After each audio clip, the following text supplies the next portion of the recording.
Hi, my name is Rhett. Thanks for joining my channel where we talk about money, what to do with it, and how to make more. In this video, we're going to talk about buying your first house, the steps you should take. First, we're going to talk about whether or not you should, and then we will follow up with the actual step-by-step plan on how to do that.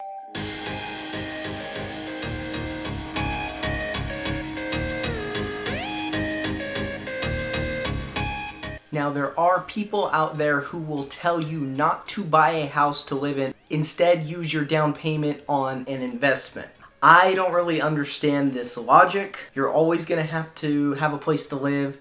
You're always going to pay rent. Granted, you don't have to pay for the upkeep of a house when you're renting it, but you also aren't getting the benefit of building equity over time either. So the rent versus owning thing, I mean, to each their own, but to me it makes more sense to buy when you are able, when you are in a good position to do so. Also, don't buy if you don't plan to live there for at least 3 to 5 years. Otherwise, fees and commissions, other things associated with buying and selling, those are going to eat up any equity that you gain over that period of time, so it's really not worth it at that point. So if you've successfully Pete Rosed into somebody's DMs on the other side of the country, or you're a part of the military, reconsider buying right now because you might be living somewhere else in 2 years.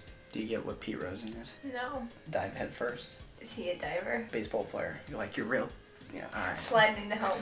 Yeah, but it's somebody's DMs. Yes. Alright. Step 1, I say this in every video, I feel like, make sure you have an emergency fund. It doesn't matter how secure you think your job is. There's nothing worse than buying a brand new house and boom, the air conditioner goes out. Or even worse, what if a global pandemic broke out and shut the whole world down, and let's say 1 out of every 3 Americans lost their jobs? I know it can never happen, but build an emergency fund just in case. Step number 2, do a little bit of research. Unless you're loaded, unless you have deep pockets, your first house is not going to be your dream house. It's just not. Instead of downgrading your dreams to pretend like it is, look for a house that you can live in for 5 years at a price point that you can afford. If you're handy or bossy, look for a house that needs a little love. Those present the best opportunities for making money on that short 3 to 5 year spread. And the better you pick today, financially, logistically, the better your next house will be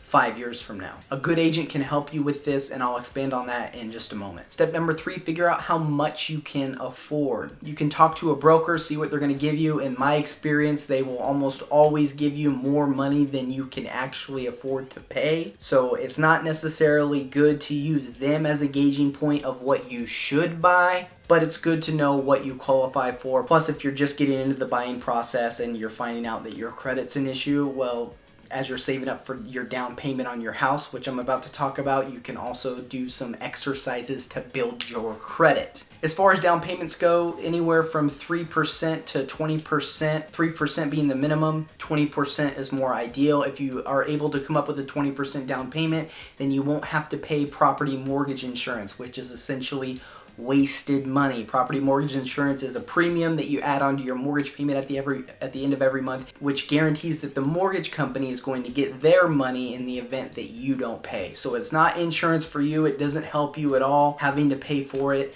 literally sucks. So if you can't come up with 20%, that's excellent. Sometimes that's not realistic.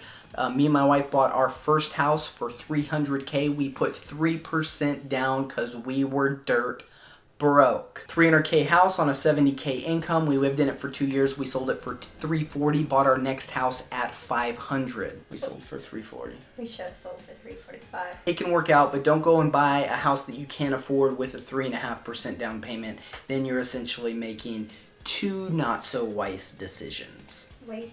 Yeah, I'll just go wise out of my mouth. Wise. You also want to go to a broker at some point in the process, preferably once you're getting closer to actually buying. So if you've saved up a chunk of money, the next step might be to talk to a broker. I would talk to a couple of brokers. Google some people, get a couple people on the phone. If you know anybody in the business, call them up, get some soft numbers.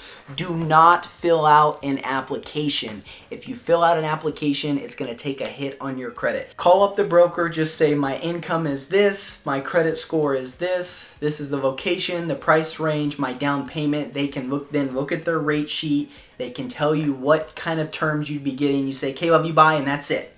On to the next one. Don't fill out an application. You do not have to fill out an application to get an idea of where you're at. Of course, nothing's done until it's in writing, but the application isn't sealing the deal either. So you're really not losing out by just calling and getting your numbers over the phone. After that, if you wanted to follow up, you can ask for loan origination fees. You can ask for title fees. Loan origination might change lender to lender. Title, these are things that are pretty standard. That's not going to change.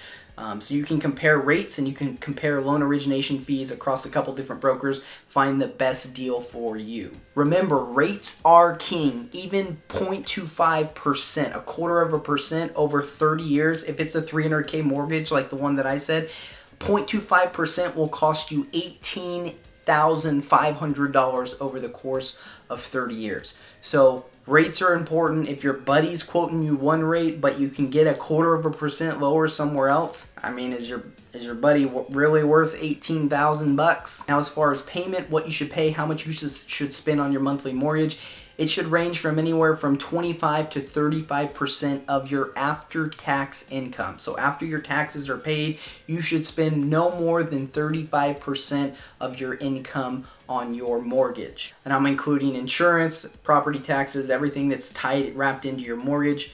That's included in that 35%. If you go above that 35%, you're getting into the house poor territory. And when you're house poor, you don't get to do some of those other necessary parts of life like savings, investing, having children you didn't plan on, things like that. Step number 5, if you got through this process and you realize that your credit is a dumpster fire, I do have a link in the description below where I go over how to take your credit from 0 to credit hero. No, but really it's a real practical video of some steps you can take to increase your credit score right now.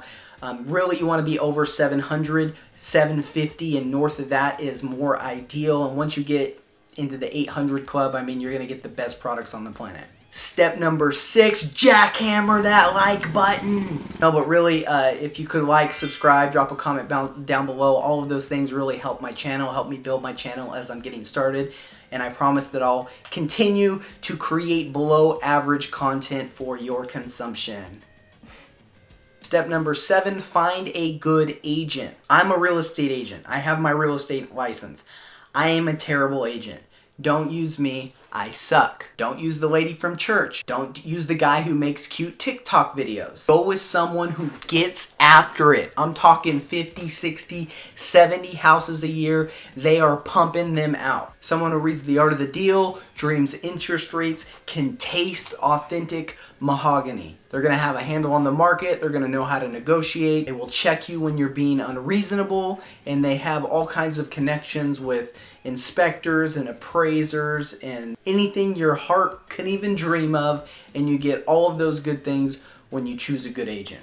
Number 8, finally, go get that house. Find one you like, make an offer. Remember, the money you make in real estate is most often made on the buy. So look for a good deal. I bought the house that I'm in right now for $50K less than what the owners originally listed for. That's 10%. Good timing and strong negotiations can go a long way. Be sure to hire a home inspector, do a home inspection to find any blood stains, hidden bodies in the attic, or anything else wrong with the house that you would want to know about before you moved in. And your loan is most likely going to require an appraisal. Get the appraisal done, boom, sign the deal, signed, sealed, delivered, you're in. If you have all the financials in order prior to making an offer, you could be in that house within 30 days. And that's it. That's how you buy a house. If you got something out of this video, again, would appreciate you if you liked and subscribed. Stay up to date on what's coming next. Leave a comment down below of your best